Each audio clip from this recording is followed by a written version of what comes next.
Okay, so people are filing in the room now, and I'm just going to take a moment to say my name is Carson Tate, and I'm here to moderate and also read. Surprise! And we have a fine slate of Bold Strokes authors. Come in, grab a seat, and just a couple of housekeeping things. If you have just general shout outs you want to make, use the chat roll for that. If you have some burning questions for these authors, please type those in the Q&A box, and we'll take as many questions as we have time for after they finish their readings. All right, Jean, would you like to kick us off, please? Would you like to tell us a little story? I'd love to. I am reading a scene from One Woman's Treasure, which came out this month, and it's a friends to lovers romance. And in this scene, Nina and Daphne, the main characters, they've become good friends at this point. And they want to keep it friends because they're starting over and they really like what they have as friends. And in this scene, they're over Daphne's neighbor, Sophie. She's 80 years old and she has no filter.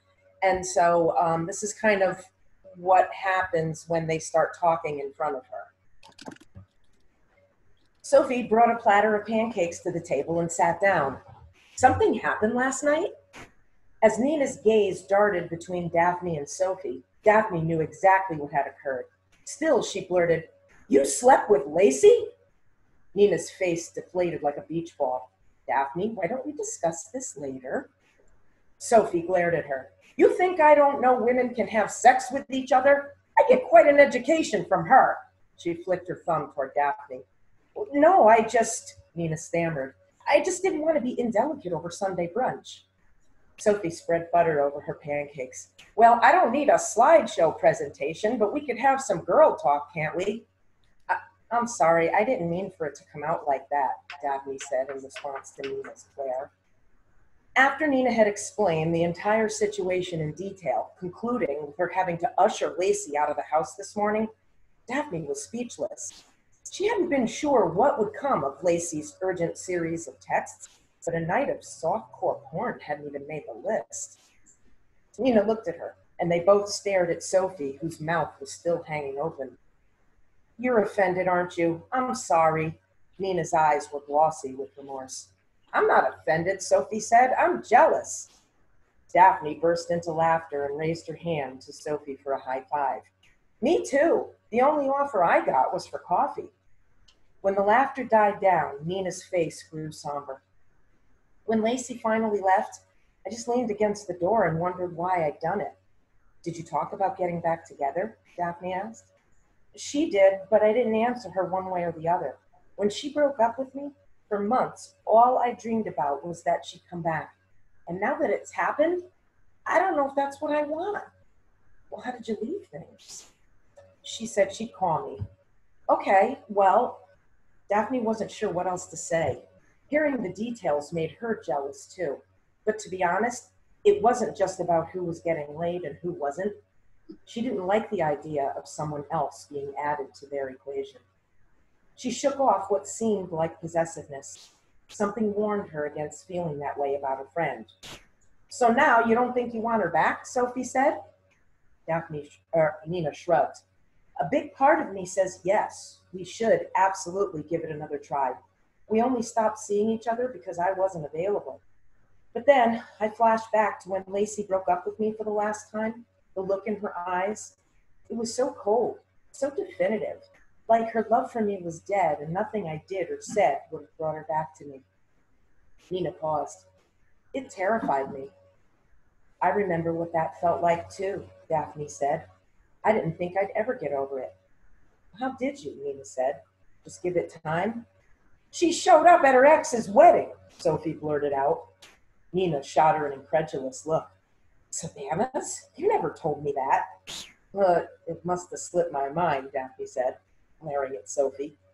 "In retrospect, yes, it was a grossly ill-conceived plan, but hey, it pushed me over the final hurdle." "That's funny," Sophie said. "I would have said that happened when you began your friendship with Nina." Daphne's stomach tightened as she anticipated Nina's reaction. "Well, it was a combination of things, but yes, friendship is the best medicine for heartbreak." Nina melted into the sweetest smile as she squeezed Daphne's hand. Aw, that's so poignant, Daph. I agree, Sophie added. I lost Willie 3 years ago, but since Daphne and I became close, it hasn't been so hard. Aw, Sophie! Daphne mimicked Nina's exact inflection and gestures. The three of them held hands around the table and shared a hearty laugh. So are you excited about meeting this new woman, Nina said. Daphne shrugged. It's just coffee, and who knows if I'll even hear from her. She may have second thoughts once she's sobered up. Stop it. Nina gave her arm a playful shove. If she passes up a coffee date with someone as great as you, then you don't need a fool like that in your life. Sophie smiled as she sipped her coffee. Listen to her. She knows what she's talking about. Daphne smiled, appreciating both their efforts. I don't know why you two just don't go out together, Sophie said as she nibbled a slice of bacon. Daphne exchanged an awkward grin with Nina. No, that's not how this... No, Sophie. Friends don't go there unless they're interested in making things super uncomfortable. Sophie shrugged. Like I said, I don't know how you ladies do things, but I think you'd make a beautiful couple. Nina opened her mouth to speak, but Daphne cut her off. Awesome. Thank you. Thank you. So, can you hold that back up again? Woohoo. Backwards. What woman's treasure? It's only backwards to you. We can all see it just fine. Okay, good. Good. I thought it was the wine. It could be, but you know. No, that's great. I love the premise of that story. Thank you. Okay, so next to call on Jessie J. Thoma to read. All right, I will be reading from my August release, Serenity. And this is sort of opposites attract, about two women who have very different life experiences, but really can't fight the attraction that they have and are willing to really overcome a lot of obstacles to be together. And so I'm reading a scene that's just after their first date. And so the two characters are Thea and Kit. Thea breathed in the warm evening air and sighed with contentment. Thea had never particularly enjoyed holding hands with anyone until she slipped her hand in Kit's. I had a great time at the game, Thea said. There's nothing this night has to offer that holds a candle to you. Something fell and thunked off of Kit's shoulder, which is why the squirrels are throwing things at me. Right on cue, a squirrel on a low branch started chattering as they walked past. Catcalling a lady on the sidewalk is no way to behave, Kit said. Are you defending my honor from a squirrel? Only if you think it's charming, Kit said. You are a charmer, and you seem to know how to make me laugh, so 2 points in your favor. Ah, point system. I can work with that, Kit said. Thea had a rash urge to grab a fistful of Kit's sexy shirt, shove her against the nearest wall, and kiss her until she'd had her fill. Suddenly, she involuntarily pulled her hand from Kit's and immediately felt the withdrawal acutely. It felt like switching off the lights the moment their hands disconnected, like the electricity was shut off. Hey, is everything okay? Kit moved around so she was facing Thea. She looked concerned. Did I say something wrong? God, no. Thea put her hands over her face. I freaked myself out. I'm sorry. Freaked out about what? Kit gently pulled Thea's hands away from her face. Is it me? Thea grabbed her hand and intertwined their fingers. It felt like the power was restored to the entire block. She put her other hand on Kit's cheek. No, not about you. It's true you're dissimilar to anyone I've ever dated or thought I could date. This might sound familiar, but before, people were unsurprising and felt safe. You aren't predictable, and I think I kind of like that, but it's making me react in ways I'm not used to. That's what scared me. The old it's not you, it's me speech, Kit said. Thea dropped her hands to her side. She wasn't sure what else to say to make Kit understand. She was gearing up to try again when she felt Kit's hands on her face, then in her hair. Thea looked up. Kit moved closer so they were only inches apart. Thea thought she might combust.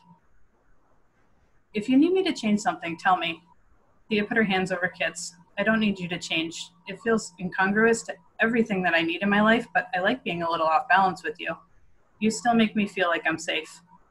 Okay, well, next time you start to lose your balance, keep holding my hand. Kit tilted her head and leaned in. She kissed Thea on the cheek, then slipped her hand back into Thea's and kissed the top of her hand. When they reached Thea's house, Thea wasn't ready for the evening to end, but she wasn't ready to invite Kit in either. Kit didn't look like she was in a hurry to get home, but she was clearly leaving the next step up to Thea. She took about 30 seconds more to make up her mind. Do you have to be home, Thea asked. No curfew tonight, Kit said. Okay, have a seat. I'll be right back with something to drink. A porch picnic? Sounds lovely. Thea brought lemonade and snacks outside. Kit was leaning casually against the porch railing. Thea wondered if Kit had any idea how hot she was. Did she frequently cause car accidents just walking down the street? Thea would have trouble concentrating if Kit walked by. I realized I may have given you the wrong impression just now, Kit said. She helped with the lemonade and sat on the stoop, making a spot for Thea to settle between her legs. Against her better judgment, Thea sat down and settled back against Kit. Her body felt incredible. Thea could feel the strong muscles and solid body of someone who did physical labor for a job, but Kit also had the softness and curves Thea could spend days exploring. Like I was saying, I don't want you to think I'm out at all hours of the night with someone else. The only date I've been on since I got clean was this one tonight. Then why do you need a curfew? My sleep isn't always great. Sometimes I go walking to help with that. The curfew gets me back home at a reasonable time. It's just another way to stay focused. Thea was glad she was facing away from Kit. She was sure the relief was written all over her face, and she didn't want to seem insecure or possessive. It was crazy to feel like this after only a few cups of coffee and one night of baseball. Kit wrapped her arms around Thea and held her close. She didn't seem in any hurry to leave the date after party. They stayed that way for a long while, cuddled together on the stoop, talking about all manner of things and watching the stars. Thea ran inside to get a candle, ostensibly to keep the bugs away, but also because it seemed to match the mood of the moment. She could have sat happily on the stoop until morning, but eventually Kit had to go. When they parted, Thea wasn't sure if she wanted the first kiss or if she wanted more time. Kit saved her the agonizing by sweetly kissing her on the cheek and running her hand through her hair softly. I'm going to do what I had planned when we first got back. I'll make sure you get inside safely. Kit didn't look like she wanted to let Thea go inside. Kit, I've been in and out a bunch already, Thea said. I know, but if you go in now, then I can skip and dance my way down the street like a fool and you won't see me. Kit grinned. Only the envious squirrels will know how happy I am after going out with you tonight, and they're jerks anyway, so who cares what they think? God, you're cute, Thea said. Her stomach flipped and she felt her smile go down to her bones. That's good, right? Kit cocked her head to the side. I mean, puppies are cute, but you just coo at them and encourage them not to poop on the carpet. It's very good. Thea patted Kit on the cheek and tried to hide the enormous smile that was threatening to break free. I'm going inside now. You may commence dancing, but don't forget, I have windows. Kit blew Thea a kiss as she walked backward down the street. Thea went inside, but stole a glance out the window. As promised, Kit was doing a celebratory jig down the street. Thea loved it. She especially loved that it was for her. Maybe sticking a toe or even a whole foot outside her comfort zone wasn't such a bad idea after all. Thank you. So Kris mentioned, and I know from reading about it, your book has got deals with some heavy stuff, but that reading was a great way to showcase there are lots of light moments too. Awesome. I don't want it to be too heavy. It is a romance after all. You bet. So hold that up for us again. Serenity. Awesome. Thank you very much. David, would you like to read tell us a story? I was delighted. Actually, that last reading sounded really intriguing. It caught my attention, so nice job. I'm reading from Death Overdue. It is the 5th installment in the Heath Barrington murder mystery series. Heath is a gay Milwaukee police detective in the 1940s, so it's historical. He's involved with Alan Keyes, and he is a Milwaukee police officer. And in the scene I'm going to be reading, they're interviewing Mrs. Alice Crowe, and she's the wife of the murder victim, and they're in the apartment of her friend, who is Miss Caldwell, and Heath is speaking first.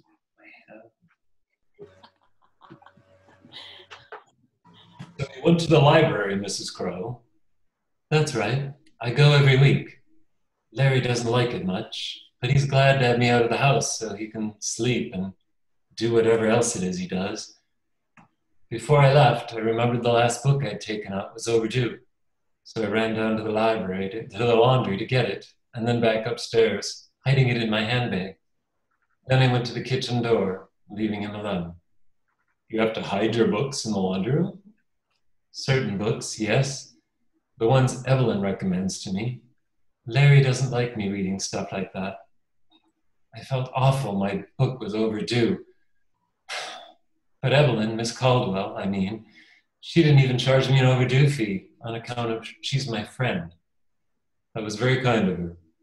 Evelyn is kind and gentle. She's the head librarian, you know. An impressive and important position, I said. Oh, yes, she even has a college degree. But she doesn't treat me like I'm stupid. She encourages me, and she's made me learn things and feel things I never have before. Or maybe I had, but I pushed them down. You know what I mean? I think so. That's good. Most folks don't. But Evelyn understands. That's why I always like going there. I enjoy going to the library myself. I love to read. Larry says the stuff Miss Caldwell suggests is feminine propaganda or something like that. He doesn't care for her at all, even though he's never met her. But I like most of the books she gives me, even the stories, the made-up stuff, though most of what Evelyn likes isn't that. Stories and made-up stuff fuel the imagination, Mrs. Crowe, I said. I read the biographies, autobiographies, histories, and whatnot also, but I definitely enjoy a good fictional story too. She looked at me blankly. Me too, I think. By the way, you told the other detective your husband had telephoned you at the library. Why was that? He did call, yes. Why? Well, I was just sitting there at one of the library tables reading my new book and perusing another one Evelyn had recommended when he called. That means looking through it. Perusing. It's a good word, I said. Evelyn, Miss Caldwell, she taught me that. She's introduced me to all kinds of new books and authors, like I said. Folks like Gertrude Stein, strong women. I admire them a lot. Understandable. Miss Stein was a talented, intelligent woman. Larry wouldn't have liked her at all. Miss Stein, I mean. He didn't like Evelyn either, and Evelyn sure didn't like him. But you said they'd never met. No, sir, they hadn't, but I talked to Evelyn about him a lot, and she would get real angry at the things I told her. I finally quit talking about her to him because it just made him mad. Larry's a hard person to like and even harder to love, especially once you get to know him. I'm surprised you got married. Alice looked embarrassed. Well, when I was in high school, all the other girls had boyfriends, you know, but I never did. I didn't even want one. I thought something was wrong with me. I dated some after school, but it just didn't feel right. The men I worked with at the brewery were always asking me out, and I went a few times, but finally I made up a boyfriend who lived in California just to get them to leave me alone. Then, a few years later, I met Larry, and he seemed nice enough. He told me I was pretty and made me feel special. All my high school friends were getting married and having babies, and there I was, living alone with a pretend boyfriend. My folks liked Larry and pressured me to go out with him, so I did. We went out dancing and drinking, and then he brought me back to his place. And he did things to me. I remember the next day I felt violated, dirty, disgusted even. I never wanted to see him again. But then, a few months later, I found out I was going to have a baby. To my surprise, he offered to marry me, and I agreed. I didn't know what else to do. Understandable.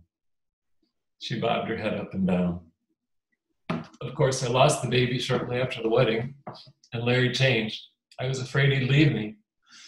Then after a time, I hoped he would, but he never did. I'm sorry. Me too. I never talk about it much, except to Evelyn. We talk sometimes in her office and have tea and lunch and stuff, and I tell her things I couldn't ever tell nobody else, like what I just told you. What happens next between Alice and Evelyn and the rest of the group? Read it and find out. That's great. So, David, I don't know if you knew, but Georgia Beers recommended your book yesterday. Oh, nice. Thank you. She thought it was fantastic. And that was after hearing you read. So, you know. Thank you very much. Thanks, Georgia. Thank you for that interpretation of the lusting after the librarian. Who hasn't done that? I mean, Who has done that? I married a librarian, so there you go. Well, there you go. That's the next step. Kimberly Cooper Griffin, will you read us a story? I'd be delighted to. I'm going to be reading from my August release, In the Cards. It's a contemporary romance set in Denver, Colorado, my own hometown, the first one I've done, and so it was kind of fun to write. Two women, Phaedra and Daria, are each trying to maintain control of their lives for different reasons, and they're not interested in any kind of romance. A lot of it has to do with the fact that it would just be very difficult for their lives. But some tarot card readings draw them together. That's why it's called In the Cards. And in this scene, Phaedra, one of the characters, has just met Daria, the other character, and she's feeling things that she hasn't felt in a very long time. And she's talking it over with her best friend, Lee. And we're in Phaedra's downtown loft. I should have been exhausted. We'd played 2 sets of music at the street fair, and then Lee and I had stayed to hang out with Daria. Daria, wow. Something had happened between us, something super intense and powerful. Lee tried to get me to talk about it after, but I didn't want to ruin the feeling. However, by the time I got home and had some distance from it, I felt just the opposite. I liked the feeling, but I didn't want to like it. And when I got upstairs, I took out my violin, trying to forget. God, I miss this kind of intensive playing, where the music played me as much as I played it. I missed it so much sometimes my chest hurt. Not now, though. I'd become a whirling dervish in the open space, with my arms and legs keeping time, my heart free, my body infused with the magic of the music. I let it flow through me, even as my fingers got sore and sweat dripped down the sides of my face. A couple of my dreads had come free of my hairband, yet I continued to play and dance, feeling too good to stop. Until I dragged the bow across the G string, and the flat note stopped me mid-spin. I played the note again, and the same flat sound issued from the room. I plucked the string and tightened the tuning peg until I had a perfect note. I positioned my bow to begin a new song, but the sound of clapping stopped me in my tracks. Holding my bow in front of me like a sword, I scanned the loft. The only light came from the streetlights and electronic signs on the buildings across the way. Shadows fell across the open space. The silhouette of someone leaning against the arm of my couch spooked me at first, but I'd recognize that lanky frame anywhere. Lee had keys to my place. Now that's the Phaedra I remember. Damn, girl, I miss your dancing. Taking a deep breath, I ignored her comment. Why aren't you down at George's chatting up your cute bartender girlfriend? She shrugged. I told her I had to get up early. You don't get up early. Besides, it's never stopped you before. Lee shook her head and studied the ceiling. I know. I want to take it slow with this one, Faye. She's different. I could barely make out her face in the dim light, but I didn't need to see her expression to hear the yearning in her voice. The tilt of her head told me she thought this girl was special. I gently tapped the bow against my leg. The rhythmic, near-metallic sound filled the quiet space. What's her name? Morgan. Well, I'll play something nice at the wedding. Lee laughed and threw up her hands. Don't jinx it, lady. Why are you here? I asked. I told you, I heard you playing. It hit me then, the quiet, so sedate for a downtown Saturday night. The music had stopped blaring from the rooftop bar across the way, as had the ambient sound of crowds walking the streets. And even the constant rush of traffic was quiet. What time is it? Almost 3 a.m. Shit, I was going to hear it from the neighbors. How'd it get so late? You were lost in the music.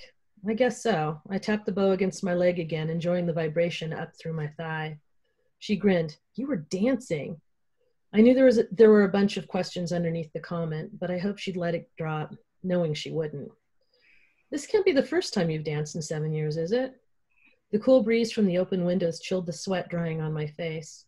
I backed up and fell onto the couch and lifted my skirt, pulling my right leg up and dropping it on the coffee table. It landed with a bang, a little more dramatic than I'd intended. I got fitted with this new one a few months ago. Lee switched up on the lamp next to the couch. Why am I just now seeing this? She studied my leg, and I hated how the scrutiny made me feel, even from her, my best friend. 7 years, and I still couldn't stand it when anyone looked at my leg, even doctors. She ran her finger along the edges of the curved, flat spring. It's all space age and shit. You weren't wearing this earlier. I'm still getting used to it. It wears completely different, and my muscles are adjusting. I tilted the prosthetic left and right to let her take in the carbon fiber spring and socket attached to the leg below my knee. It wasn't like my usual prosthesis, which was comprised of an aluminum rod with a foot attached so I could wear shoes. The realistic ones with a molded calf didn't appeal to me. Wearing one of those would feel like I was trying to be the old me, the whole me, which would be a lie. The new carbon fiber spring was made for athletes. It was lighter and gave me a lot more movability, with the sprinter sole on the end of the traction, on the end for traction. I could tell she wanted to study it more closely, but wouldn't dare. She knew how I felt. You were dancing like a wild woman. Have you been practicing? I tossed the skirt back over my leg and shook my head. I've only walked around the loft and worn it for judo. Tonight was the first time I've danced. She leaned toward me. You reminded me of your old self. Her comment took my breath away. I'd felt like my old self, the one who used to dance all over the stage. Those days were gone. But when I saw Daria dancing with Red earlier today, my God, she was beautiful. I'd wanted to be the one dancing with her. My heart sped up at the memory. It had been so long since I'd been attracted to someone this strongly. At first, I thought it was just pleasure at watching her dance with Red. They danced well, but then again, Red made anyone look good. Daria had some moves of her own, too. The euphoric expression on her face was what really got to me, though.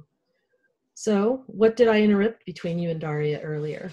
A shiver spread through me. I wanted to deny there was anything happening, but there was, and I hadn't figured out what to do with it. I pulled my hands down my face. I'm not sure. It looked intense. I squeezed my eyes shut against the memory. When I opened them, Lee was watching me. You're not ready to talk about it. She knew me so well. Is that okay? Yeah, it's cool. I get it. But for the record, I'm not sure you want to let the thing happening between you two just float away. Excellent. I love the tarot card element of, that's very interesting. Didn't you did a seminar on tarot card things, didn't you? Yeah, Aurora Ray and we did a master class at GCLS a couple of years ago, and we used tarot cards in the character development. Yeah, that's what inspired the story. That's awesome. Yeah. Hold that up again for us. In the cards, you can go buy it now. So Ileandra Young was going to join us, and she was unable to. So I'm going to read, if that's okay. I have 2 books out this summer. Drawn is a romantic suspense. It came out in June. It's on sale as part of the sale. And I'm also have a novella in this collection called Still Not Over You, with Jenny Frame and Allie Valley. It's second chance romances, 3 of those, and I'm sandwiched right in the middle. And I am going to post a bonus code to that because I wasn't planning to read, so it wasn't on the sale, but it is now. So if you'll check in the chat roll, it's now on sale. So this starts at the very beginning of the novella. Basically, this is a story about a runaway bride ×2. Today was supposed to be all about filling out forms to solidify a business arrangement, carefully planned and completely sterile in its efficiency. Today wasn't supposed to hold any surprises, but the one standing not 6 feet away was massive, monumental, and mind-blowing. I'd been here before. Well, not here actually, but at another courthouse, waiting in line at the clerk's office, forms in hand, ready to file the papers to get a marriage license. Not with the woman who is holding my hand right now, but with the one who was standing across the room, Emma Reed, who was seemingly unaware I still existed. Right now, I kind of wished I didn't. Are you okay? I tore my gaze away from Emma and back to Ann Cohen, the woman I was going to marry in less than a week. Yeah, I'm good. Why? You seem a little distracted. Jitters? Anne gave me one of those condescending smiles I'm sure she thought was endearing, but which made me kind of want to hurl. Not an ideal reaction to your future wife. I squelched my annoyance and smiled brightly back. Nope, all good here. I turned as I spoke to keep from drawing attention, praying Emma would finish whatever she was doing and leave before she spotted me. A second later, I heard a familiar voice and knew my plan had failed. Hi, Katie. It's been a long time. Way to be direct. It had been a long time, 8 years to the month, but who's counting? I cast a quick glance at Anne, who was watching the two of us with the same penetrating stare she used in the boardroom, and I resolved to keep this reunion simple, quick, despite the fact that Emma was even more good-looking than I remembered. I pushed past the guarded expression she wore and thrust out my hand like we were mere acquaintances instead of almost marrieds. Hello, Emma. It's good to see you. I turned to Anne. Emma is an old friend. Emma, meet Anne, my fiancée. I was so busy injecting distance and formality into the introduction, I wasn't quite sure if I'd seen Emma wince slightly at the word fiancé, but I was pretty sure she had. I'd considered trying to make it out of the situation without saying the F word, but I knew Anne's predilection for telling everyone we encountered about our engagement, and Emma deserved to hear the news directly from me, since I was to blame for any wedding PTSD she might have. Which begged the question of what she was doing here, ostensibly alone. But before I could ask, Anne took over. She stuck out her hand. Good to meet you. You must be a friend from Katie's past. She hasn't mentioned you before. Are you here to get a license too? She glanced around as if she could spot a fiancé wandering about, looking for a mate. Emma's eyebrows narrowed in confusion. License? She glanced at the sign above the clerk's window. Oh, no, I'm here doing research on a deed for a client. Realtor? Lawyer. Ah. Anne's tone had gone from mildly curious to total approval, and I recognized the shift for the snobbery it was. But even I had trouble hiding my surprise at the revelation.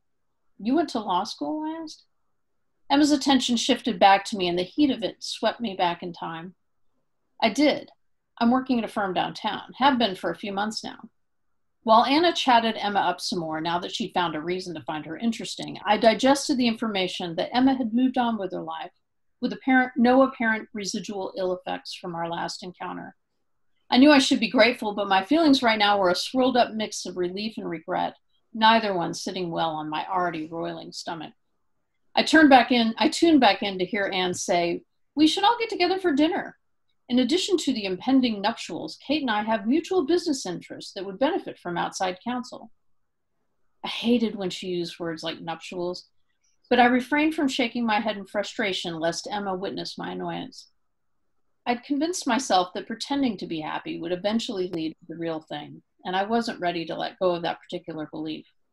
But the idea of sitting through dinner with the former love of my life was more than I could bear. Honey, I'm sure Emma is very busy, and so are we. Too busy to catch up with an old friend, Emma said. Her smile told me she sensed there was more to this story. Nonsense.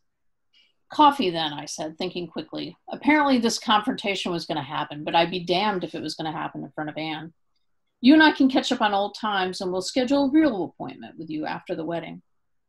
Coffee would be perfect, Emma said. She gave me her card. My cell's on there. I look forward to hearing from you. She shook Anne's hand and walked away. How do you know her? I heard the slight edge beneath Anne's friendly tone. She was digging, and I had to give her something, or she'd tunnel through my privacy to get answers. We were in college together. I haven't seen her in years. At that moment, the clerk called our names. For a second, I stood frozen in place, wondering when my life had gotten so completely out of hand. When I was sure Anne wasn't looking, I glanced back toward the exit, wishing Emma would reappear and that my failed past could be rewritten. But I knew as surely as I'd known that fateful day, some mistakes could not be fixed. I stepped up beside Anne and swore to the clerk that all the information on the forms was correct, and offered a silent prayer that this was not another one of those mistakes. So my story is called Double Jeopardy, and it's in Still Not Over You, which is on sale. Look in the chat roll. There's a special coupon. Woo! Okay. All right, Kris Bryant, will you tell us our final story of the, not just evening, but the entire time? Bring it on, Kris. Bring it on. Yes, I will be reading from Lucky. Oh, look at my little light. Sorry. Lucky, which is my first attempt at third person. And I struggled with what I was gonna read, but I decided to go ahead and start with the beginning of the book. This is a story about a woman who takes a chance. She lives paycheck to paycheck. She doesn't have a lot of money, and on a whim, she buys a lottery ticket. And this is kind of the start of her story. Chapter 1.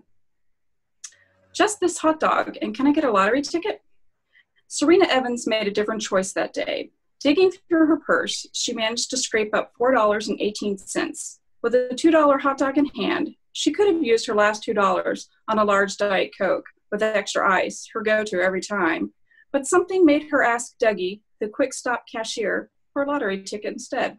The jackpot was $42 million, almost double the highest it had ever been in Colorado. People in town were talking about it and dreaming about the what-ifs if they won. Sorry, the light's a little blinding. There we go. Serena never played the lottery or gambled at all. Maybe it was the fear of missing out that made her buy one, or just the idea of having everything she ever wanted for the first time in her life. Good luck. Dougie handed her the ticket. She mumbled thank you and slipped the smooth piece of lime green paper in her back pocket without even looking at the numbers. It was a decision she instantly regretted. That Diet Coke would have been a real treat, considering the hot dog wasn't nutritious or even delicious. The only good thing about getting a quick stop hot dog was all the extras she could add. A thick line of ketchup paralleled a thicker line of mustard. She applied a generous amount of relish and nacho cheese under the scrutiny of Dougie, avoiding eye contact with him. She didn't want to have to defend herself, but she was hungry and it was there for the taking. This meal would have to carry her over until morning, when her deposit showed up in her account and she could afford a trip to the grocery store. Serena lived paycheck to paycheck and budgeted every penny she earned at the Hooked Bookworm. She scraped by using 2-for-1 coupons and took advantage of supermarket sales on chicken and beef every Tuesday. Even though a huge portion of her salary went to a tiny apartment above an antique store, Serena couldn't imagine living anywhere else. Late spring in Vail, Colorado was beautiful. Even though there was still snow on the ground, the sun was bright and warm, and the crisp air was refreshing. Nothing beat the smell of fir trees and mountain air. Serena took a deep breath and 2 seconds to appreciate her surroundings, then quickened her step. The bookstore was 4 blocks away, and she had spent over half her lunch break walking to the gas station to pick up her cheap lunch. She cupped the clumsy cardboard boat that housed the messy hot dog with both hands and crashed in front of traffic, nodding apologetically at the drivers. She needed a few minutes to sit down and eat this before her lunch was over. "You have 5 minutes," Mrs. Brody, busy with a customer, said over her shoulder when Serena slipped into the store. Her smile had a bite that Serena didn't appreciate, but she tolerated it because she needed this job. She rolled her eyes and closed the door to the 10-by-10 break room in the back of the store. It was windowless with faded yellow walls, stained gray from old cigarette smoke, and a wallpaper border that bowed out as if it too wanted to escape the dismal space. The long fluorescent bulbs hummed above her and flickered when she used the microwave. The room was a prison, and she was sure it violated several safety codes. Mrs. Brody put so much love and care into the store, but was a complete slob behind closed doors. Serena had offered to paint the break room and hang pictures for her, but Mrs. Brody told her it would have to come out of her paycheck and to be done after hours. As much as she loved what she did for a living, Serena wasn't that invested in her job. It afforded her the luxury of reading for free, but she had to be careful not to bend the spines or crack or crinkle the pages, or that too would come out of her paycheck. She wolfed on her lunch, but refrained from licking the cheese that settled and hardened at the bottom of the disposable dish. Even though she was the only one in the break room, she was technically still in public. Serena wouldn't put it past Mrs. Brody to have hidden cameras in the vents or the smoke detector. She washed her hands and hit the floor with 38 seconds to spare. She was good at budgeting not only every penny, but also her time. "We have to move books around for today's shipment. The new Stephen King book is out tomorrow, and we want that front and center in the window," Mrs. Brody said. Serena knew that meant her. The other employee was Hunter, Mrs. Brody's nephew, who sometimes closed the shop with her. He was cool for a teenager, but also lazy. It was better if she got the work done before he came in. Then they could relax and have a good time instead of obsessing about who was supposed to do what for the next day. "The books are late this time. Are they for sure getting here?" Serena asked. New books were shipped several days ahead of the release for stores, including the Hooked Bookworm, to set up a massive promotional display. 8 inches of fresh snow from the weekend had caused traffic delays that had a rippling effect on several town deliveries. It was a matter of waiting and stressing until the truck showed up. "John said he was headed this way with the shipment. We can expect him by 3, she said. That meant overtime for Serena, and she was fine with that. She worked 10 to 6 Monday through Friday and opened on Saturdays. Hunter closed on Saturdays, and Mrs. Brody worked whenever she wanted.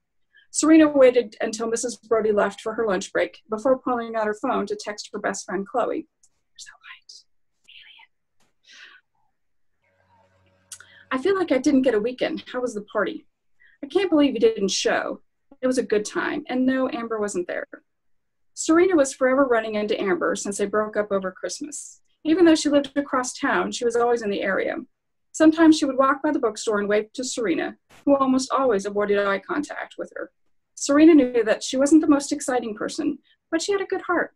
And if Amber couldn't see it, then she wasn't worth Serena's time. At least that's what Chloe always told her. I wasn't just feeling it, I'm sorry. Truth was, she didn't have enough money for gas and didn't want to show up empty-handed. She had the ingredients for sugar cookies, but who showed up to a party with cookies? Chloe and her wife would have expected wine or beer or even chips and dip. They never talked about money, but Chloe knew Serena struggled. Nobody knew for you, but it was still fun. The usual suspects were there. Bryant brought a new guy who was hot and very outgoing. It sounds like fun. I'll be at the next one, I promise. The business phone rang. Answering it gave Serena anxiety. Mrs. Brody had an old push-button phone from the 80s with a cord that twisted so badly she had to bend down behind the counter to answer it. She hated not knowing who was on the other end. Phones today were such a luxury with caller identification. This relic didn't have it. Hooked bookworm, how may I help you? Hey, sweetie, it's Mom. I was wondering if you would like to come over for dinner tonight or later this week. To say her relationship with her mother was strained was putting it mildly. Serena resented her mother for so many things, and even though she knew a lot of bad family decisions were because of her mother's disease, it was still hard to forgive and forget. Serena managed to keep the heavy sigh to herself and eliminated all venom from her voice. Tonight's bad because I have inventory and will be late. How about Wednesday? Paul and I would love to see you again. I'll make spaghetti, your favorite. Can you bring a salad? Panic fluttered in Serena's stomach, and she wondered what the real reason for dinner was. Quality family time wasn't high on the list. Neither was just checking in. There was always a reason. Diane was a recovering alcoholic, sober 3 years now, and Serena was still waiting for the slip-up. How many times had her mother tried rehab and failed? 4? 5? Serena lost count when she moved out at 18. It wasn't that she didn't love her mom. She just learned that she had to love herself to move on. So I'm really rooting for her to win the lottery now. I'll give you a clue. She does. She wins. I'm jealous because I've been wanting to write a lottery story forever, and I just can't figure out how to make it work. But now you will. Oh my gosh, it was so much fun spending $42 million. I'm not even kidding. I could do it in real life. I'm just saying. Yeah. That I could do. I could spend that in about a minute. So we have a few questions, and we have a little time. So let's see here. Thanks to all of you for reading. That was excellent. So I'm gonna ask this two parts to this question. How do you decide what portion of your work to read? And does it sound the same out loud as it does when you wrote it, like in your head? So does that make sense? Okay. All right, Kimberly, I will go to you first. Okay. Well, it depends on what I'm reading for. Typically I'll pick one where it shows the two main characters meeting. Because I write romances, and that's usually, I want the people to be encouraged to want to read the rest of the book, right? That's one of the reasons to do these. So that's usually what I'll go for. Since I had already read that just recently for another book thing just recently for GCLS, I chose one where it was talking from one of the characters' point of views about the meeting and how she was feeling about it. So that's how I chose that. Does it sound different? No. In my mind, well, my voice does, definitely. They both had very sonorous voices, and they sounded so much more, confident than I do in real life. But as far as how it goes, no, but I do have to adjust some of the words and stuff, because when you read it out loud and you're doing just a section of it, you have to put a little bit more context in it, or take out a little bit of the extraneous stuff that's part of the other parts of the plot that don't make sense for that one part. So that's it. That makes sense. And I sometimes, when I hear it, my own writing, I'm like, why did I use that word? It doesn't flow, or, something like that. For sure, yeah. Definitely different on the page. David, how about you? Sure. As far as what I decide to read, I try to change it up. I try to make it interesting with each reading I do. I try to showcase different parts of the book without giving away the murder and who the murderer is or was. And I really liked this section of the book because it showcased Alice Crowe and everything that she had gone through being married to a despicable person like Larry, and her possible blossoming interest in Evelyn, the librarian. And we love that.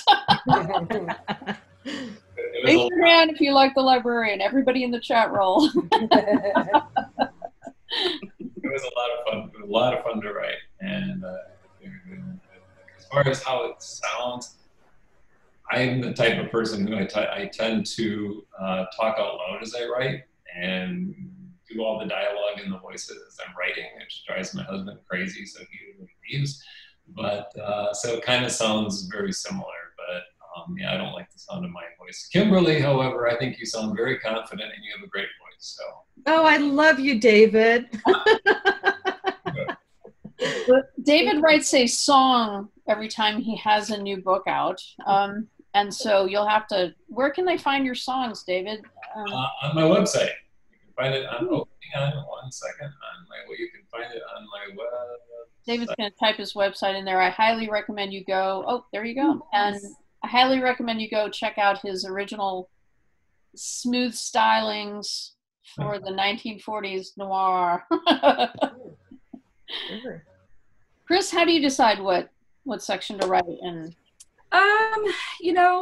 Well, first of all, I just want to kind of piggyback off of certain word. I can't say sheepishly. Like if I'm reading out loud, I realize that certain words, I can write them. I know what they mean. I know what they sound like in my head. But when I try to say it out loud, something else comes out. So certain words I'll skip over if I write. And one that I stumbled on that I realized I need to not say this in public was sheepishly. Tough one for me, but sheepishly. It's not an easy word to say, so. It really isn't. So, I struggled with how I was going to start this because, because I do write romance and everybody knows that. And I kind of wanted to get people to read a section that gave you a feel for the whole situation, how this book was going to go, what this character was like. And the beginning, I think, is very strong in that it lets you know, like, one of the main characters, what she goes through, how she accepts her life. And just this is how it is for her. And so I found out, like, when I write in third person, I'm very dark, very sad almost in third person. It's weird. And that's what I found out. I put myself in this situation and it just came out a little darker than I thought. Yeah, it gets lighter. When she meets her love interest, it does get lighter. So that's good.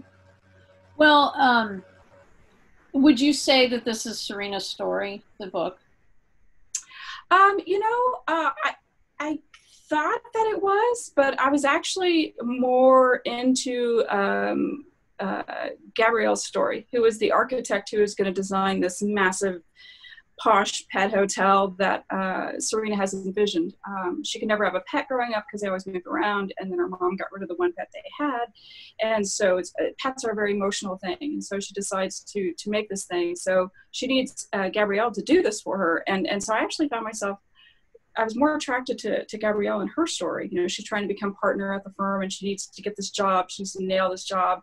And they have so many problems as far as just the different personalities, the opposites attract. And so, but I'm kind of, I was more for Gabrielle than I was for Serena. Well, I'm rooting for Serena. I'm Team Serena because I want her to win the lottery at the hotel. Jesse, how about you? How do you decide what to read? And it's kind of book dependent. If I'm writing an action plot, then I usually read something that shows some of the action and kind of gives a sense of that. For Serenity, I purposely chose something that showed the characters in like a lighter, more tender moment together because it does deal with some heavier themes at times, but I didn't want people to not get a sense of this is still a romance, there's still humor, this is something that you can connect with and you still will recognize as something that you can connect with and follow the kind of beats that you're used to. So for this one, I definitely picked a reading that kind of allowed people to see the characters connecting in a way that they're familiar with. And also that's true to the story. I think it was a really good choice because I'm definitely invested in them now. And so bad things can happen and I'm still, I'm team them. So Kit and Thea, right? So Jean, how about you? I love doing readings, but I find selecting the right passage to be one of the most stressful things about writing. I just, like, if somebody says, oh, read this page, I'm like, oh, absolutely, whatever you want. But for this book, I because it's a friends to lovers romance, and it's kind of like the first time I've done like a real, like a slow burn type of thing. When I select passages, I have to make sure that it shows their friendship, but then there's always that undercurrent of that there's something more going on there, whether they want to admit it or not. And so, you know, I have to be careful in that, because I don't want to move ahead toward the end. I don't want to kind of give everybody an idea of what's going to happen. I mean, obviously, if it's a friends to lovers, you know they're going to become lovers. But I think the build up to it is much more exciting. And until recently, I think this book was like the first time I actually read it out loud to myself when I was doing the final read through. And that helps a lot, because I've had plenty of moments where, like Kris said, I said words that I can't say, and then all that other stressful stuff. So I'm trying to make things easier for myself. I can definitely empathize with the trying to find what to read, you know, and I love when like the beginning kind of works, so I could just read it without a lot of setup. But like I didn't read from Drawn, I had a harder time finding a spot that didn't spoil something, because it's got a pretty heavy mystery in there. So I was like, well, I just having trouble picking from that one. But as far as just cutting out a succinct little slice. Well, that is our time this evening. Thanks. Can everybody hold up their book just for fun? And they're still on sale till 11:59 Eastern time. Thanks to all of you. Thanks to everyone who attended the Bookathon this weekend. We really appreciate all of our readers. Without you, we'd be just lost. And thanks very much. Y'all have a good. Thank you, everybody. Thank you. Bye. Thank you. Bye.